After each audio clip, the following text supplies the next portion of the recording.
સૌરાષ્ટ્રનું ભાવનગર, અમરેલી, ગીર સોમનાથ અને જૂનાગઢ આ 4 જિલ્લાની અંદર સૌથી વધારે તીવ્રતાની શક્યતા છે કે જેમાં 2 થી 5 ઇંચ સુધીનો વરસાદ પડી શકે છે। ઘણા બધા મિત્રોને ત્યારે એવું હતું કે માવઠામાં તો ક્યાંય 5-5 ઇંચ સુધીના વરસાદ નહીં પડતા હોય, પણ આજે એ વસ્તુ બની છે।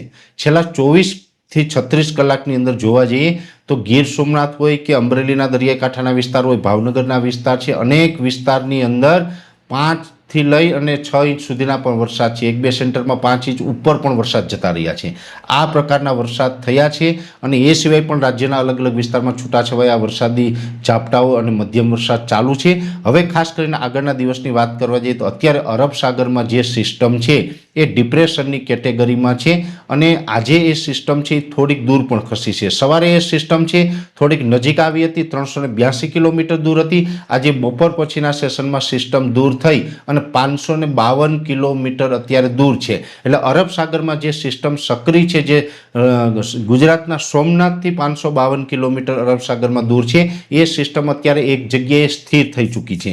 એક જગ્યાએ સ્થિર થઈ છે એટલે હવે આવનારી 24 કલાક સુધીની મૂવમેન્ટ નહીં જોવા મળે। આવતીકાલે 28 તારીખે સાંજ સુધી એ સિસ્ટમ છે એક જ જગ્યાએ સ્થિર રહેશે અને પછી ત્યાંથી એ ઉત્તર પશ્ચિમ દિશામાં આગળ વધશે। એટલે ગુજરાતના દરિયાકાંઠાથી 500 કિલોમીટરની દૂરીથી એમને કન્ટિન્યુ એ પછી સોમનાથ, ત્યાંથી પોરબંદરનો દરિયાકાંઠો અને ત્યાંથી દ્વારકાના દરિયાકાંઠા સુધી છેટે એ આગળ જવાની છે, જેને કારણે હજુ 30 ઓક્ટોબર સુધી રાજ્યના અનેક વિસ્તારની અંદર મધ્યમથી ભારે 1-2 સેન્ટરની અંદર તીવ્રતા સાથે માવઠું જોવા મળે તેવી શક્યતાઓ છે। ફરીથી આજે હું આપને વિસ્તાર વાઇઝ જણાવી દઉં કયા કયા વિસ્તારમાં કેટલા ઇંચ સુધી વરસાદની સંભાવનાઓ છે।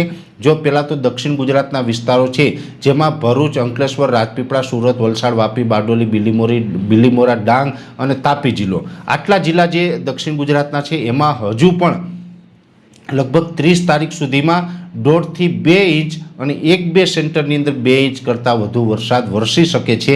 એટલે દક્ષિણ ગુજરાતમાં પણ હજુ આ પ્રકારની વરસાદની શક્યતાઓ છે। સૌરાષ્ટ્રની વાત કરવા જઈએ તો સૌરાષ્ટ્રમાં હજુ 30 તારીખ